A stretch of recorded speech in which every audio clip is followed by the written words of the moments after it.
Check.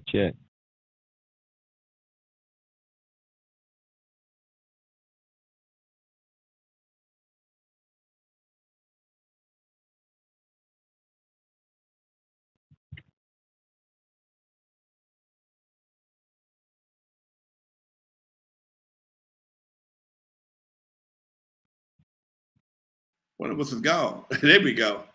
In the scriptures around. What's up with you, Doc? Oh, you got me, yeah. Oh, I'm good, man. I'm good.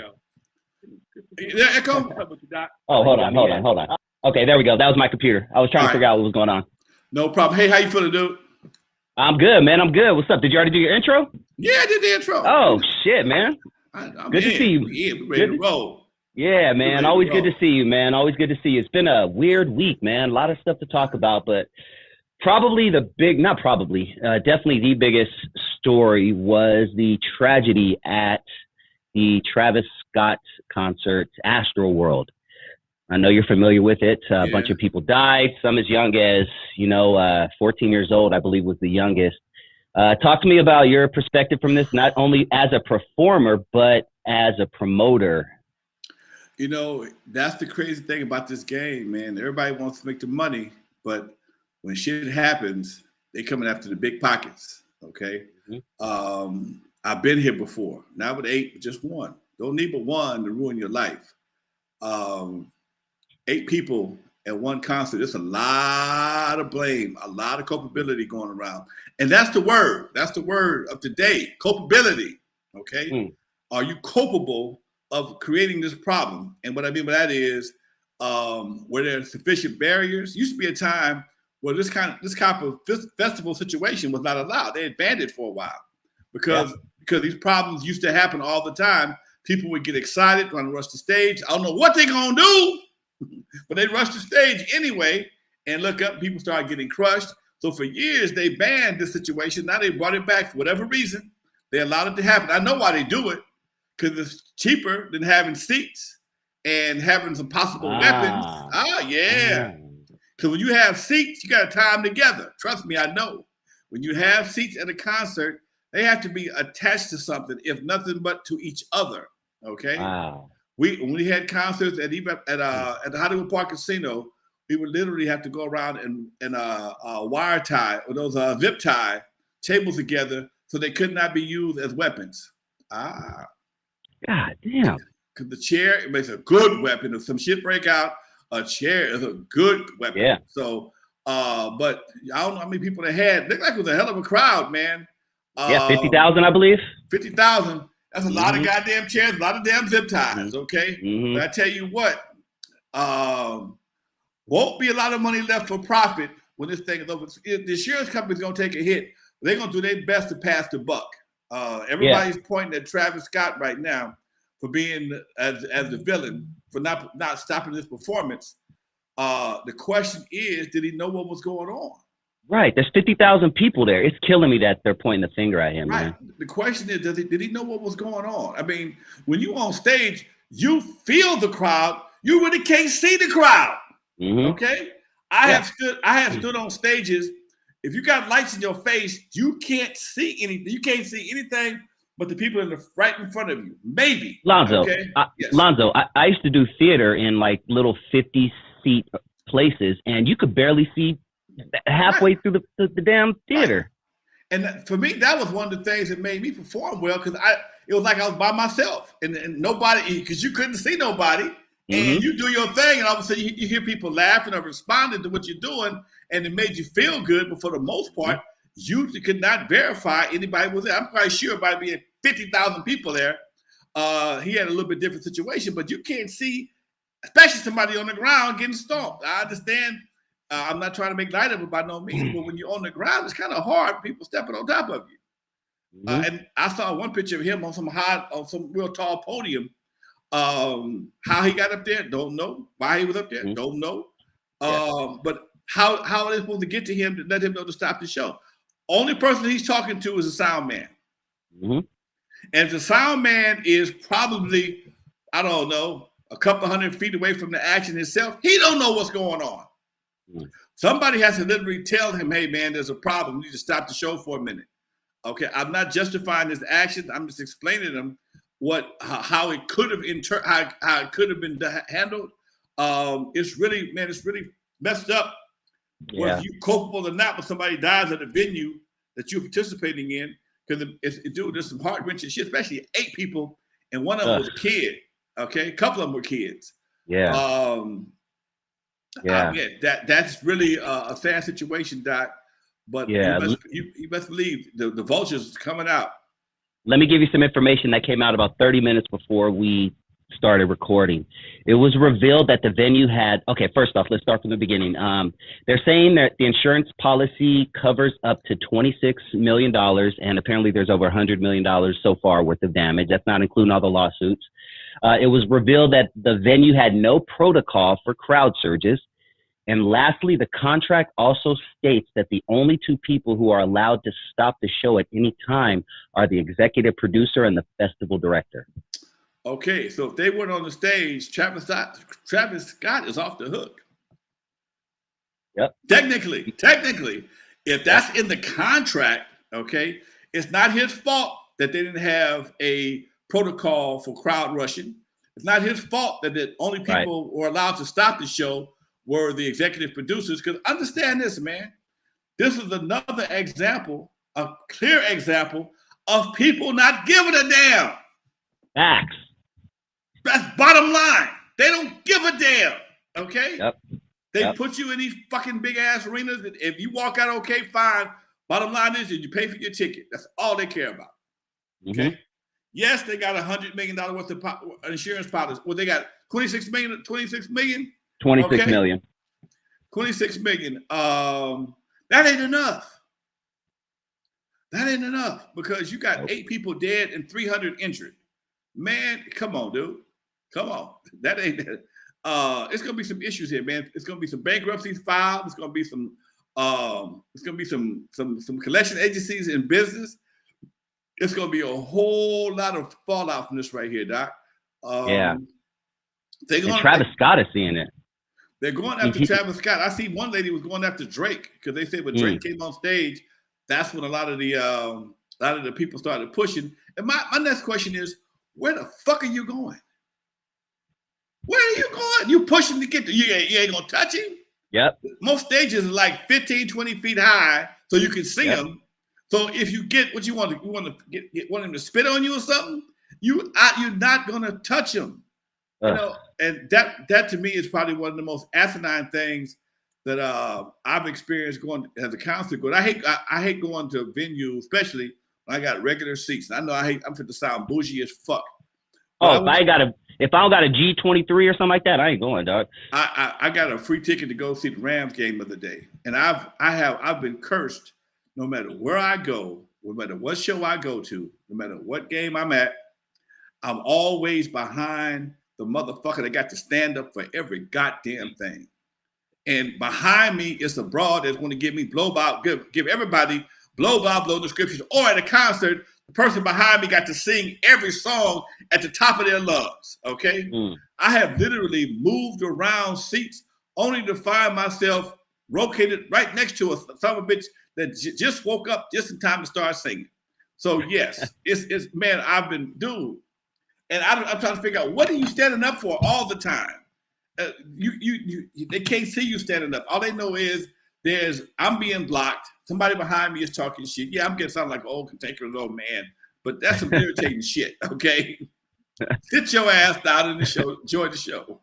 You know what? I think I'm almost at that age and that time of my life because I said the same thing at a recent concert. I'm like, because I used to be the guy who stood up for everything and saying, then I'm like looking like, man, shut the fuck up. But you paid for a seat, use it. Real. Hey, let me ask you, because someone brought this up in the comments. Shout out Montana Max. There's always been the, I guess relation between music and the demonic side. AC/DC back in the day, they were getting hit left and right, all those hardcore rock groups and things like that. And that spilled into hip hop also. Montana Max says, I believe that arena was possessed by demonic spirits. Why? Why do you say that? Yeah, talk to me because I know you went to church and you probably have a relationship with God. What are your thoughts on that? I don't know about that one, man. I mean, sometimes certain situations have a bad karma about it. Like I said, that we got a lot of comments about the Banging on Wax album. That was something, some people liked it, but a lot of people paid for that with their lives. And a lot of people died after that thing came out. That time, it was a hot situation. The venue being cursed or whatever the case may be. I don't know. I don't know much about the venue. I mean, it has happened before. I know, just like artists of today, the rock and roll artists had to do a lot of antics to get noticed. Kiss had the high heel boots and the tongues and the devil looking shit. You got the Insane Clown Posse. Looked like they was a fucking nightmare playing guitars. You got all kind of people that had all type of antics, as I call them, to get attention. Alice Cooper would bite the heads off of chickens. Then the animal folks got after his ass. He started biting the heads off of fake chickens. Okay, mm-hmm. So that's part of the theatrics of music. And sometimes to get attention, you got to go against the grain. Yeah. Yeah, I don't know. Shout out to everyone in the comment section. Please hit that like button. Please hit that subscribe button if you're not part of the channel. It really helps out our algorithm. Lots to talk about, man. So let's get right into it. Something else that I know you wanted to discuss, Lonzo, was a California court is debating if presenting rap lyrics in a murder trial is racially biased. What are your thoughts on that? It's funny you should mention that, man, because I saw a video, I think it was Crank Lucas, talking about the same thing, how a guy, I dropped the body in a bag, throw it in the river, blah, blah, blah, blah, blah, blah. He like this telling the whole story of his case, of what he's done. And it's like, I'm trying to figure out, why is it so important that you tell on yourself, or in some cases, give the appearance that you're something that you're really not. And it only enhances the prosecution's case when it comes time to go to court. I mean, I've seen it 1,000 times. I mean, when Snoop was going, when he caught his first case, he wasn't a gangbanger. He was praying and had, everything. He was doing all the things he had to do. But as soon as he beat that case, he went right back to crippling. Okay. So when you go to court, they trying to win, and they don't care about rules or how it looks. You giving me ammunition to use against you by your personal track record, whether it's your credit history, whether it's your association with certain organizations. And I think it's kind of wrong, but it all depends on who it is and what happened, man. If you claiming to be super crip or super blood and you kill somebody and it's opposite gang, it's gonna be hard not for them lyrics to be used against you, man, because that's kind of what you say you do. I know. Here's a personal experience. Personal experience. When the movie Colors came out, one of my actual roommate, my young roommate, Fat Charles Queens, shot and killed somebody. Okay, and Fat, he was into the game, but he wasn't that serious. He said he and the guy had issues before. But the day he shot and killed him, they couldn't find the gun. Well, when they went to court, they played Colors in the movie.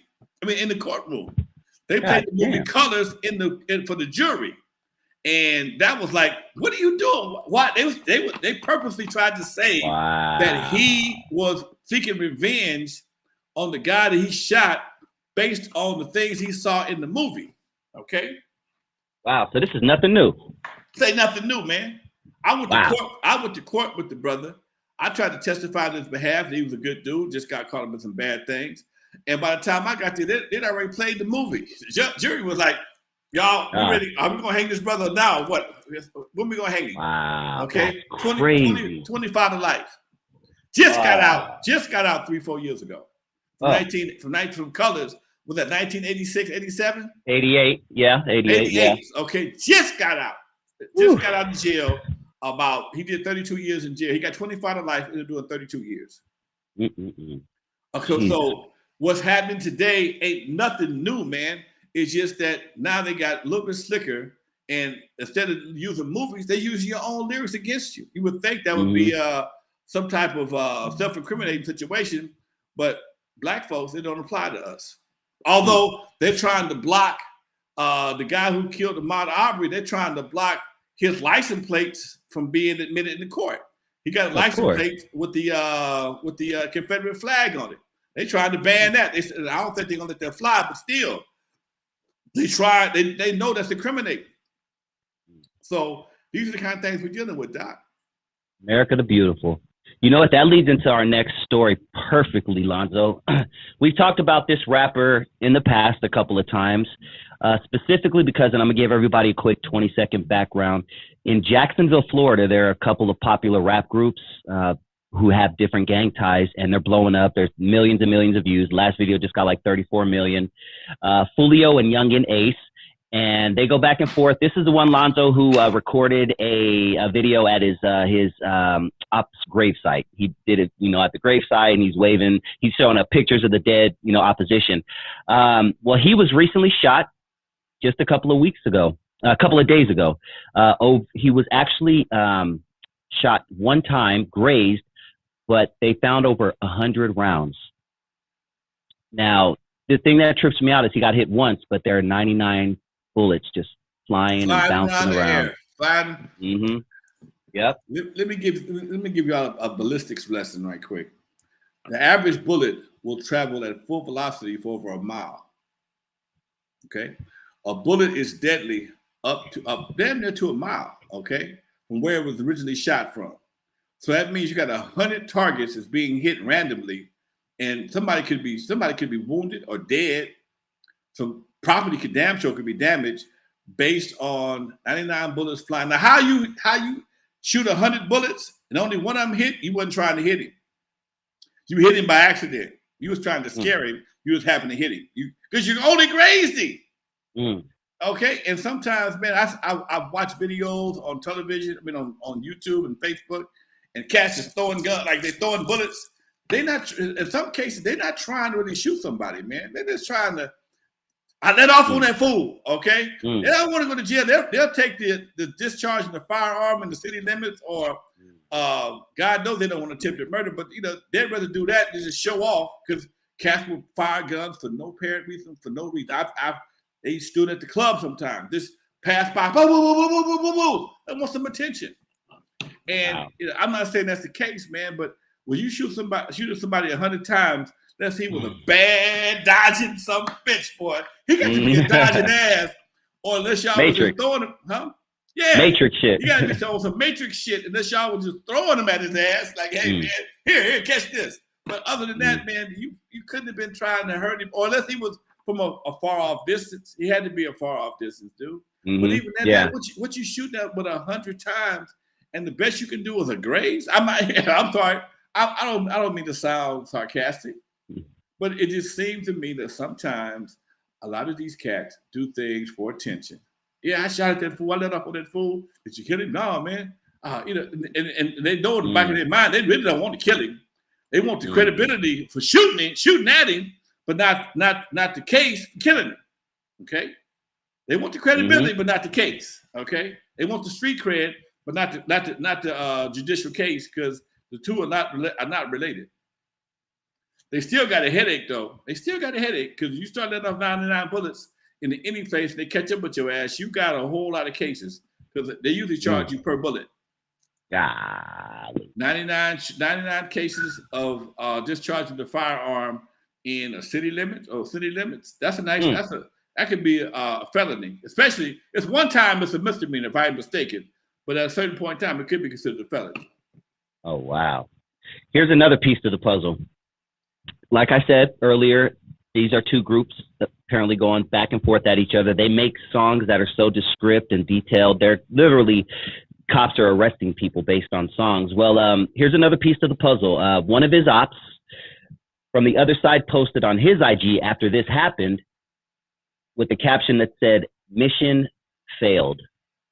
Basically telling the police, yeah, we did it. Come look at us. Come over here. We're right over here. Hey. Hey, man. You can't. Sometimes I leave you speechless. You can't help a fool. Social media have a lot of people just on some super stupid clout chasing shit. Okay. Now here's the scenario. Could be the case. May not be. This person might not even been involved in that shit. Just said that to get some clout. Exactly. They might not have been nowhere near that shit. Just heard, oh, they missed it. Mission failed. Okay? Mm-hmm. Just to get the impression that he was a part of that. Because if the cop pick him up, they're going to start talking. They're going to, wherever he was, I wasn't there. Okay? Mm-hmm. You don't want to be there. But why did you put mission failed? Oh, man, that's social media. Woo, woo, woo, woo, woo. Okay. Take this 8 months for being stupid. And this is what we're dealing with, man. For being stupid. Yep. You get they passing out time for being stupid. Yep. Okay. Facts. Yeah, man. I know people right now that are facing long sentences, never pulled the trigger, just was in the vicinity when something happened and didn't speak on it. When people started talking, their name came out somebody's mouth and they got to sit and wait for trial like everybody else. Damn. Yeah, I'm telling anybody out there, you shoot around me, I'm telling. So don't be fucking shooting around me. Leave me out your bullshit. I'm tell you right. I tell them at the club, leave me out your bullshit, man. I don't want to know what you did. Because if it come down to me or you, guess who's going to jail? Thank you. I didn't did too much not to say I tried too hard to keep myself out of trouble to take somebody else's bullshit. Because on some, get the fuck out of here with that. Missing that bullshit. I'm not doing it. Not the one. I'm not doing it. Not the one. I'm not the one. Please, I don't even want to know what your bullshit is. Yep, thank you. Now, I would love your opinion on this. Yella recently did an interview that's chopped up in parts right now, currently on YouTube, for Cam Capone News. Shout out to Cam Capone News. Go subscribe to their channel. He mentioned Dr. Dre's perfectionism. Others have also said this in the past. I think I heard DJ Quick do an interview where he said Dre made him say the same word like 50 times. And Quick said he was saying it the same way. But on the 51st time, Dre was like, yeah, that's the one. Snoop has said the same. He's made him repeat lines over and over again. Did you get to see that side of Dre back in his early days? Back then, he was more into the because we all were new to the rap game. Back then, he was more into the perfecting of the beats. I mean, when you listen to some of the scratches on stuff like Surgery, and especially our CBS album, I think he's bionic. That took us forever to do that. In fact, we had to sample some of that shit because he wanted to do it in a way that it couldn't be humanly possible. So yeah, he does have that, and as he's gotten more experience, he just he got his shit down pat now. So now he wants to make damn sure that everybody around him is perfect. Which I can't get mad for that. Yeah, I've heard that story plenty of times. We have a couple things to talk about, but let's jump into some questions because we got some good stuff and we have stuff we got to catch up on from last week. Some questions from last week also. Sedborn 0303 says, I have a question for you, Lonzo. On the Michelle biopic, did you really meet her while she worked in a clothing store and you were buying socks? Hell no, I wasn't buying no socks. If this headphone cord was long enough, I assure you I ain't wearing socks right now. Yeah, that's right. You don't really wear socks, actually. I got a drawer full of socks right now. I got on some no-shows only because my feet getting cold. Because it's cold outside. Normally, I don't even wear socks. With dress shoes, I don't wear socks. I'm still doing the 80s Miami Vice shit. And back then, I damn sure was doing the Miami Vice shit. Okay, I wear a suit and tie with no socks on. Anyway,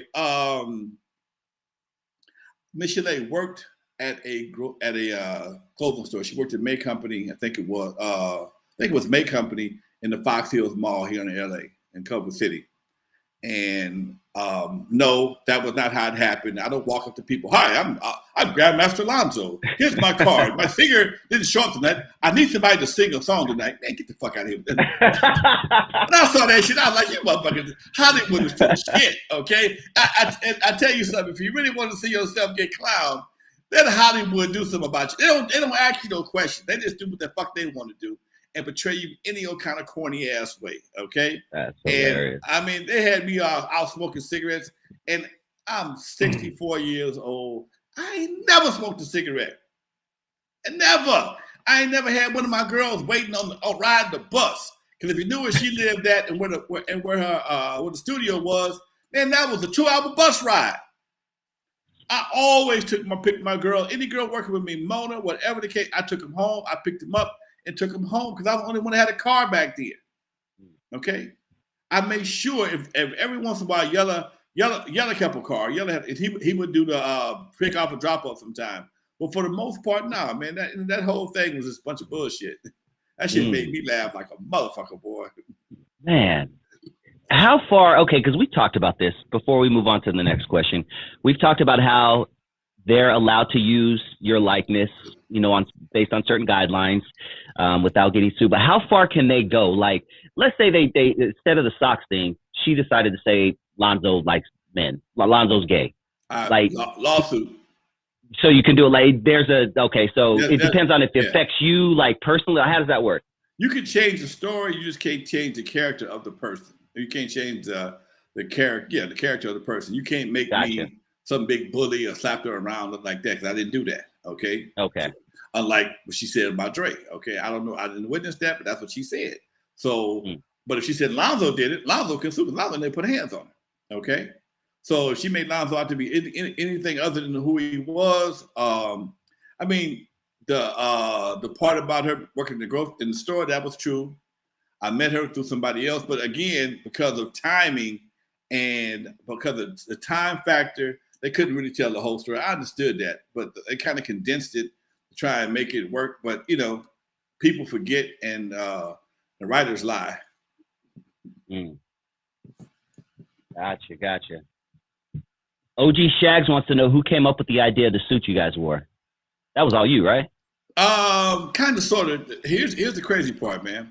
The suits that we wore. In fact, that was funny, man, because I had to send some pictures off yesterday to a company, and they saw our suits. They said, "Man, you guys are dressed real nice."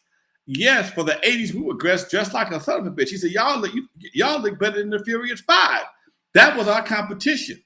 So, as a young man going to Centennial and Gardena, in order for us to go to the homecoming dance or any school event, we had to go get a pair of tailor-made pants. That was what we had to do. My boy, Mike the Tailor, was downtown on 7th and Main, 7th in Los Angeles, and he would stitch up you a pair of pants for $20. So we got ready to make the Wrecking Crew stuff.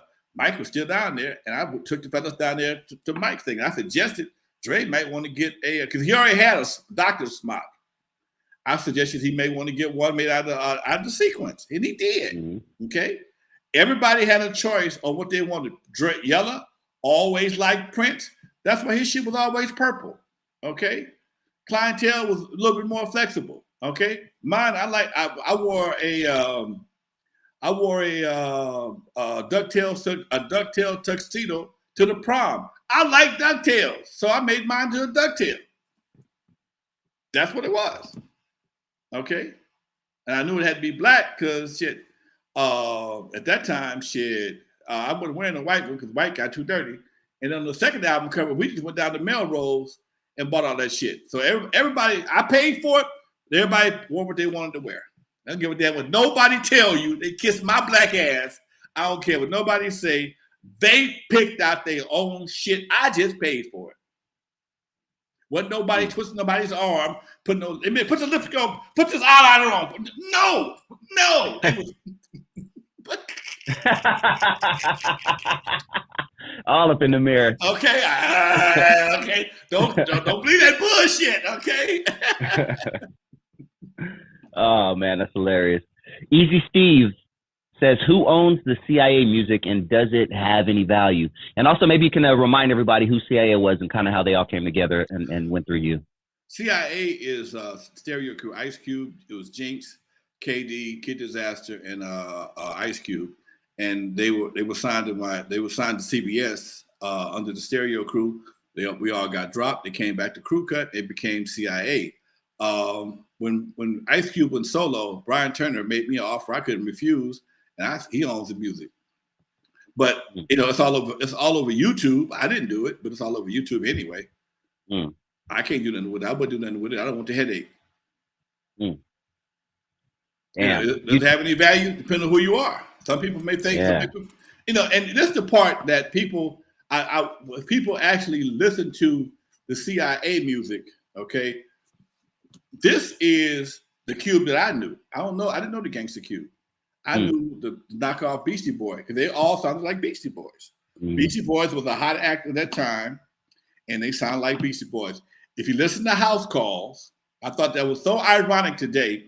Last week when Dre gave LL Cool J his inducted him to the Hall of Fame, because when Dre was with Wrecking Crew, I want all y'all to go to YouTube and look up House Calls and listen to House Calls and tell me if Dre don't sound like LL Cool J. In fact, at one point in time, we had Shakespeare had named Dre LL Cool Dre because he sounds so much like Shakespeare, like LL Cool J on House Calls. Damn. True story. True shit. LL was the man. LL had everybody, and then Dre he adapted that growl and everything. He all that shit. Okay, and we had nicknamed him LL Cool Dre just for the hell of it, just fucking around. So yeah, that's real talk. Damn. Here's a question from last week that we didn't get to go to. What is the deal between Suge not paying Harry O? Do you know the story behind it? Greed. Greed. Okay. Damn. Just like that, huh? Suge. I mean, if I'm mistaken, Harry O invested in Godfather Records, and at some point in time, it changed it over to Death Row, and it still was the same corporation. This changed the name, and I guess he figured he was gone for life, and he couldn't do nothing about it. And look who in jail. Look who out of jail. Life a motherfucker, boy. Look who in jail. Look who out of jail. Okay. Oh. And nobody will trip on that kind of shit, but somebody like myself, when you do a motherfucker wrong, that's why I don't do people wrong, man. Look how the tables have turned. Okay. Yep. They damn near pass each other out. One going in, one going out. Okay. Crazy, man. Damn. Yeah, man. Life's a bitch, like you said. Something recently happened, and I would love your take on it. It seems like the Las Vegas Raiders just can't seem to get it together. But the Raiders waived first-round draft pick Damon Arnett over video of him with a gun. These guys don't realize that when they're waving guns on IG Live when they're 18, 19, 20 years old, that it can affect them one day. Talk to me about that. Man, I'm like Forrest Gump. Stupid is or stupid does. Okay. Me and some of my buddies, Unknown and some other folks, sit around and talk about why these youngsters feel they got to have a gun video and a gun every time. You can't do nothing with it but get yourself in trouble. It don't make you look like you know more of a man. I don't understand that shit, man. It's the dumbest shit in the world, but it's like the same thing. You hit a lick and you put the money on Facebook or IG, okay? You make the money, and then you wonder why somebody can stick a gun in your face. You on Facebook or IG Live in a parking lot showing money, and somebody robs your ass. It's stupid. And I think this is a perfect example of why we need more upstanding black men in the community to slap the shit out of slap some of the stupid out of these youngsters. Because some of them just don't get it, man. Some of them just don't get it. If you had man, put your money down. My daddy always, because I used to try to flash. Flashing ain't no new thing. My man said, put that money in your goddamn pocket when somebody hits you in your head. In fact, take out what you need, put it in your pocket, and put the rest in your sock. Okay? The last thing you want to do is floss around some broke folks, man. Yep. But nowadays, it's somehow or another, it's a badge of honor to floss around people who are less fortunate than you, and them the same ones that's gonna eat off your ass because they sit their gun in your face. Okay. Yep. I've seen it 3 or 4 times on IG Live. Yeah, nigga, y'all ain't got it. Do you fool? 5 minutes later, neither do you. Man, I gotta go get my cup. Then they just jacked me. Now you gotta get all your homies together and get them involved in your potential case to get your money back. You were stupid in the first place. And this is what we're talking about, man. This is what we're talking about. We're talking to a lot of stupid shit, man. Mm-hmm. You know, they used to teach critical thinking in school. I mean, that was something that, it taught you how to critically think, how to make decisions that made sense, not be a follower, okay? And I stayed my ass in class and in trouble because I always thought outside the box. I didn't want to do what everybody else did. And you got so many people nowadays, not all, most of the people on this channel probably got some common sense and know, you know what? I ain't gonna follow you over there, fool. You are going off the cliff. I'm going the other way and climbing the tree. And this ain't making no sense. But the people who need to hear some of these conversations we having, they're not on this channel, man. They're not on this channel. Okay, they might be facing a case. They might be, in jail. And I tell my son every day when he leave the house, don't do nothing stupid. Okay, don't do nothing stupid. Don't let anybody talk you do nothing stupid. Okay, if some shit with some girls and sex start coming, bro, call me. I come get you. Call an Uber. Man, I'm out of here, dude. Don't let oh man, you the punk. Yes, I'm gonna be a free punk though. Straight up. I'm gonna be a free at home punk. Straight the fuck up. Playing my PlayStation punk. Yeah. I'm gonna be a case free punk. Okay? And that's the kind of shit that get you caught up. Oh man, I ain't no punk. Well, nigga, go do so and so. Okay. And next thing you know, you find yourself and everybody gone. I've seen it too many times on television and movies and in real life. Everybody that pumped you up is gone. They ain't gonna be. They ain't coming to court. They ain't gonna testify for your benefit, your behalf, or nothing. Don't get me started. I'm gonna take an offering. One of my boys said, Lonzo, you ought to be a preacher. You should lift an offering or something like that. I'm gonna start preaching, damn it. To the stupid and the blind. That's real talk, man. Let's get into a couple more questions before we jump into your back in the day segment. Easy Steve, let's see what we did. Easy Steve, let's go to someone else. Christopher Harris, have you ever publicly told a story about why clientele left the Wrecking Crew? Have we talked about that? I can't remember. Maybe, but it was. You gotta understand, man. Everything we did back in the day wasn't no books for this shit. Wasn't no classes. Wasn't no YouTube channel to figure out how to do shit. And we got our first record deal. Makola gave us like 25 grand. But I had to recoup my money because I paid for the album out of my pocket, okay?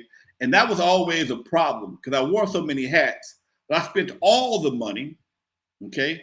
I was the owner of the label and the leader of the group, okay? So that means that not only did I get my group share, I got the label owner share, okay? So that means if I spent 5 or 10 grand making an album and we got 15,000, guess what? I got my 5 or 10,000 back. Okay, whatever it was, I got my money back first. Then, whatever's left over to spend with the group, split with the group, I got a chunk of that. I didn't have no partners back then. So things always looked bad, but it was just regular business. And clientele, we had a manager who was really in clientele and Dre them here, tell you the truth. And they left. All of them left me. They left me high and dry one day. And when after I finally was able to catch up with him and tell him what was going on, because she told him I bought all kind of shit. I bought buildings in Compton, and I got $300,000 for this, and it was only $300 because they used Juice for a show called Dance Fever, my first licensing deal. They only gave me $300 for a license to use Juice for the finale. I was proud as fuck they chose the record, but when you young. And your record was on the radio, on television, and we don't know nothing about the nuts and bolts of mechanicals or whatever the case may be. And because the record was on the radio, she blew it up to make it seem like it was a lot bigger than what it was. And everybody left. And then when I explained to him what the deal was, and I ain't bought no fucking apartments in Compton. I ain't doing that. Oh, she left. Here's the crazy part.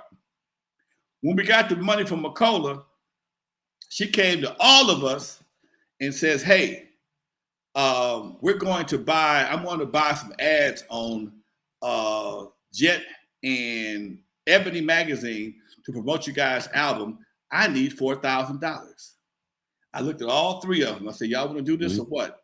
And they said, yeah, let's do this. So we gave the broad $4,000. We ain't seen the ad in Jet.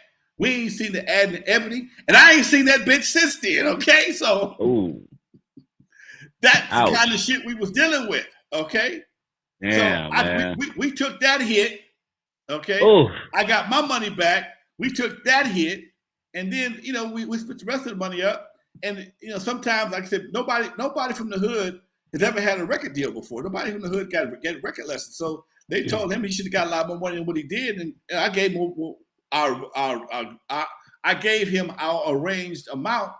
And plus he wanted to go to school, and I wasn't mad. He was still in school. Clientele was always in college. He was working, and going to school at the same time. And some of the travel time didn't work for his schedule, so he left. Okay. Let's see, what else do we have, and then we'll get into the back in the day segment. Anybody besides Lonzo left from Makola Records? Hell yeah! Makola had an exodus like motherfuckers leaving Egypt. Egyptian Lover left first. He went to Priority. LA Dream Team left, went to Universal. Timex Social Club, they had a hit. They left, went to Warner Brothers. Then Record Crew left. We went to CBS.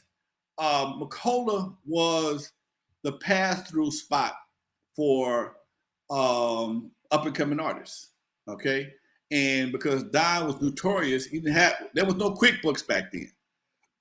We barely had a computer accounting system back then, and Makola couldn't keep up with the volume. I mean, you got 30, 40 labels at one time, sometimes even more than that. Some of them were selling, some of them what. Plus, he was trying to figure out how he could steal from everybody.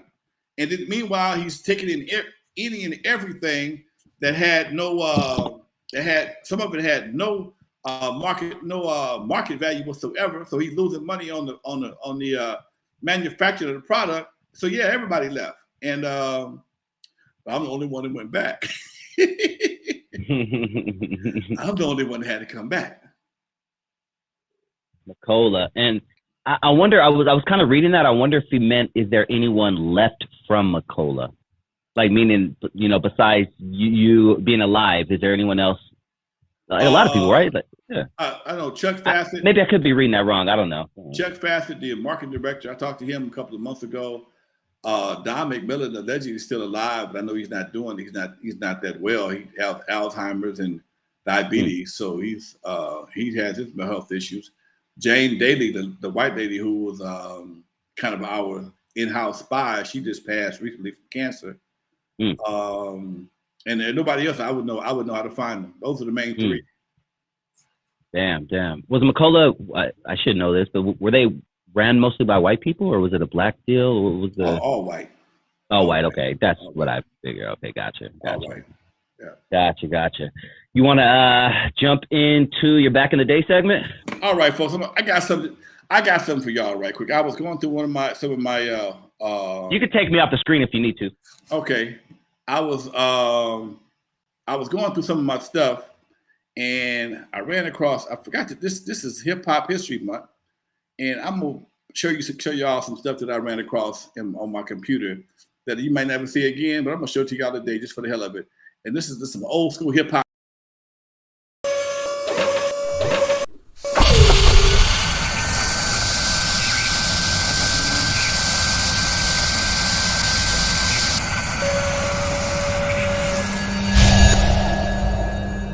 All right, y'all. Back in the day when we first started making records, first of all, when we started doing dances, we had one graphic designer. His name was Daryl Davis. They called him Lil Rad. He was not a graffiti artist. He was a true artist. This brother could do more with a pencil and ink pen than a monkey can do with a banana. He hand drew all our flyers and our jackets for me and Unknown and a few other people. And I got a little gallery I put together of some of the artwork this brother did freehand. Look at the details of this brother's work. This is the Unknown's Unknown DJ. I think it's 808, not 808, one of his TV album covers. And then this is an old flyer called the Super Freak. Now, it's from Eve After Dark, and y'all can't see it, but it says we open from 11 till about 6 o'clock in the morning. This particular flyer and this party right here almost got me thrown in jail because the girls who won the contest got butt naked at Eve After Dark, and later on they had a run-in with some gentlemen who claimed they who got arrested, and the police called me and Lonzo, I understand you were in the T-Day strip club, And one day, Dusty, we'll discuss that again. We talked about it before, but that's the flyer from the Freak of the Week. This was the crew cut standard label. At some point in time, it got too expensive to keep making new jackets for every doggone record. So we just made a generic jacket. This is my crew cut jacket. And again, it was drawn by Daryl Davis. This flyer right here, for some reason, it shows up black and white on the screen, but it's actually yellow. Maybe that's why you can't see it. But this is for our first Curtis Blow blowout flyer. Okay, that's what we call our dance with Curtis Blow, the blowout. It was supposed to be 3 days, only ended up being 2. Love Letter. Again, this is one of my slow songs that a single that I made after the crew broke up, featuring me and Mona Lisa. And again, Daryl Davis did all the artwork for the album cover. This is the Wrecking Crew Mega Mix. He got 6 turntables, a DJ, and if you can see it, he's pulling out a Wrecking Crew album. All this work was done freehand, folks. This brother was talented. He is talented. He's still alive. He's still healthy, living in Compton. But this is just some of the work that he did for us coming up as promoters and record companies. Now, this is my original crew cut logo. Daryl Davis did this as well. But the original crew cut logo is actually the Disco Lonzo logo with crew cut records in it. I like this Muscle Bound Star because my logo, my saying was Disco Lonzo, Superstar DJ. So I had him create me a star with the muscles in it and the records in it. And I just kept it for my record company. And since then, I've upgraded this thing a couple times for my new company too. This is the Juice cover. As you can see, it looks like it's melting. And this dude he just has so much talent. It's ridiculous. One of the most talented artists I've ever known, especially here in the city of Compton. Z-Rock Records. Now, some of y'all may know about Z-Rock, some of y'all may not. If you're not a DJ, you might not know about Z-Rocks.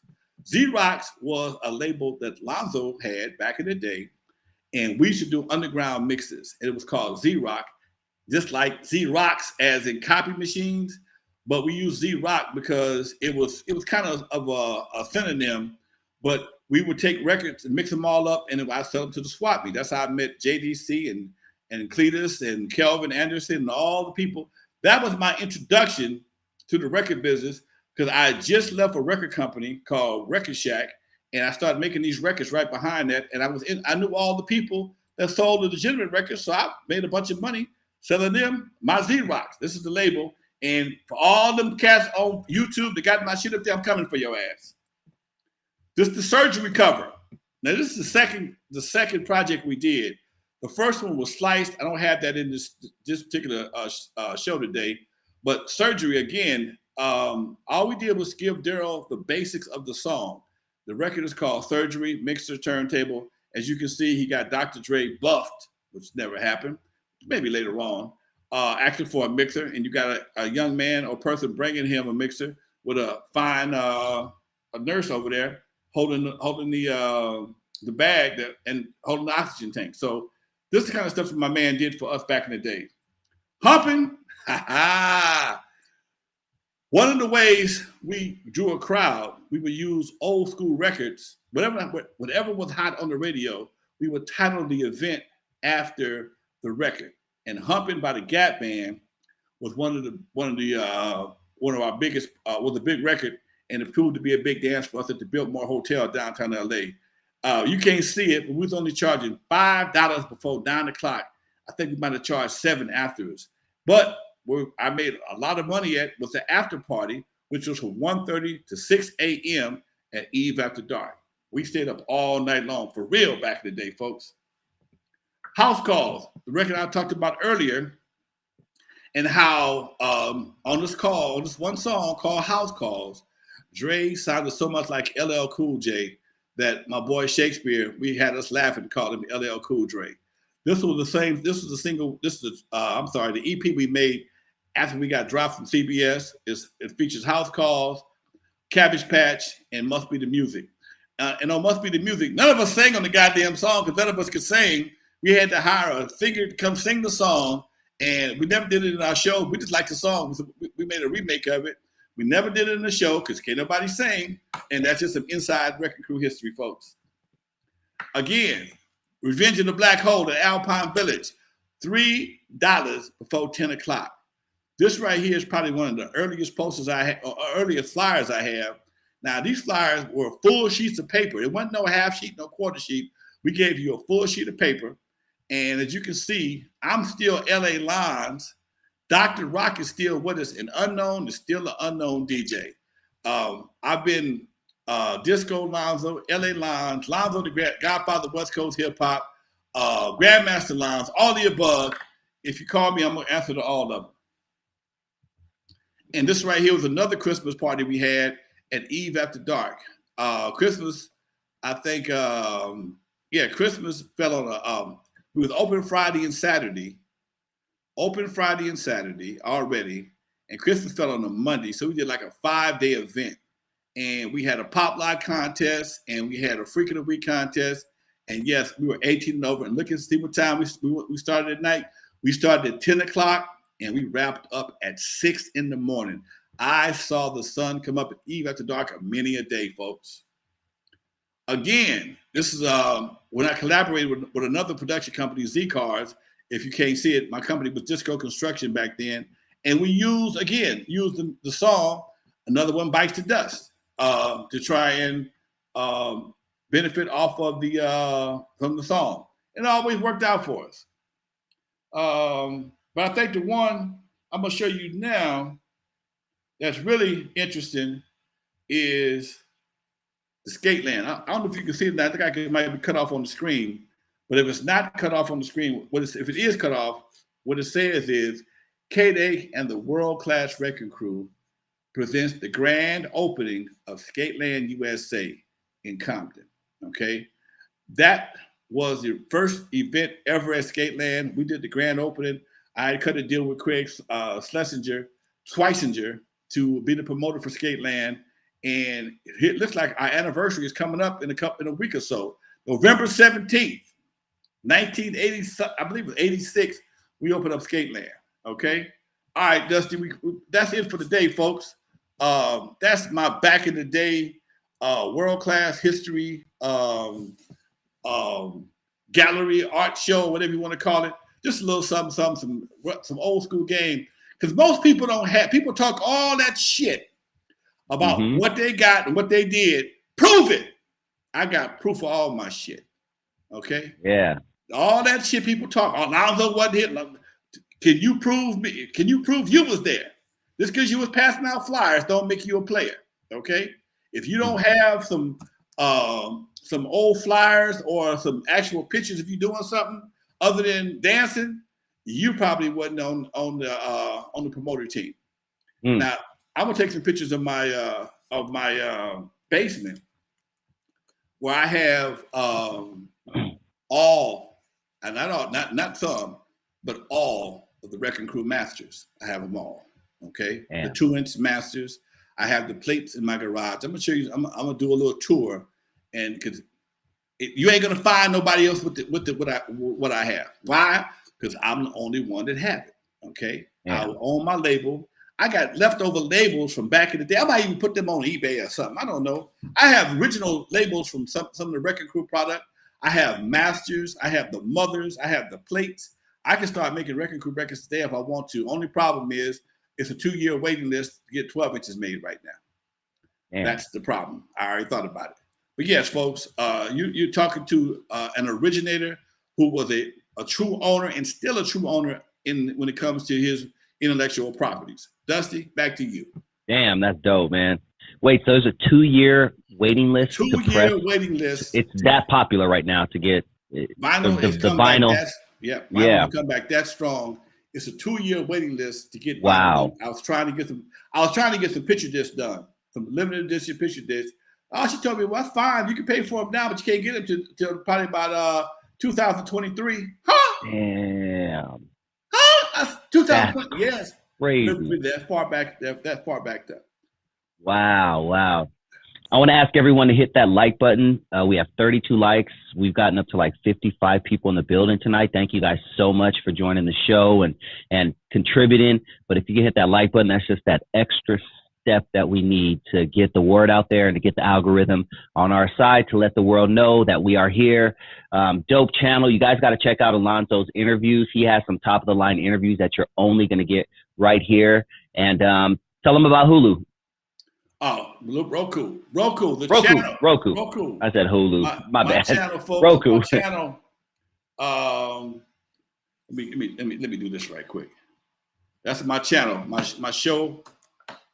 It's called The Release Party, folks. It's on my channel, the Roku channel.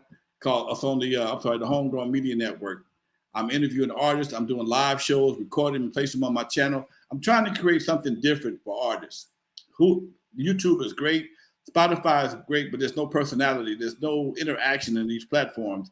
I'm bringing a platform together that's going to let artists interact with the audience. We're shooting our first shows, shooting four episodes, December 15th here in LA at the Barbara Morrison Performing Arts Theater. It's a small venue, but it's a great venue for what I want to do. And so, yes, that's what we're doing now. That's what I'm doing now. That's my main focus is the Homegrown Media Network. And yes, it's going to be the shit. Man, Rajamir has asked this question twice, so we got to answer it. Would you do Drink Champs, Lonzo? I'm sure the answer is yes, obviously, right? Drink Champs. That's Nori's podcast. Oh yeah. Kanye was just on there last week. That was the big story too. Yeah. I was like, yeah, of course he would, right? There'd be no reason not to. Yeah. But if you know Nori, dog, since you asked twice, if you know Nori, maybe you can make the connection and go, because I think Lonzo needs to get on more shows. That would be dope, especially big shows like that. Yeah, I would do a Drink Champs. I would love to get on the Breakfast Club. They probably throw my ass off because I would talk some shit. But anyway. Yeah, what you got coming up on Thursday? I got Steve Hart from Troop coming on. Okay. Steve Hart. Oh, that should be interesting. Steve Hart, my boy out of the Troop. Y'all know Troop, the group Troop. We used to tour together back in the day. He and I are good friends. He had the television series on Amazon Prime. I watched some of it today. It's pretty dope. You know, for a medium budget project, I'm proud of the brother. He did a great job. He wrote it, directed it, did the soundtrack. And we're gonna talk about that and his career with Troop and all that kind of good stuff. Why he moved to Texas. So yeah, that's coming up on Thursday, folks. Yeah. Okay. Yeah. Troop is how many hits? Like, I guess hits would you say they had? They had about 5 or 6. Yeah, because I was gonna say they had more than 3. I was trying to think. So they were okay. Yeah, because they were big at one point. We did. We did. All I Do Is Think About You by the Jackson 5. Mm-hmm. They were pretty hot back in the day, man. They were pretty hot. Him and John, all of them. John, they were pretty hot. You know, out of Pasadena, folks. Local cats. Okay, and that's what made them. That's what made them. Made them tight. You know, we had a lot of respect for them. It came a little bit. We kind of crossed paths for a minute, but then they kind of took off because we kind of fell off. Damn. Yeah, I can't wait to watch that one, man. Shit. Anything else, man?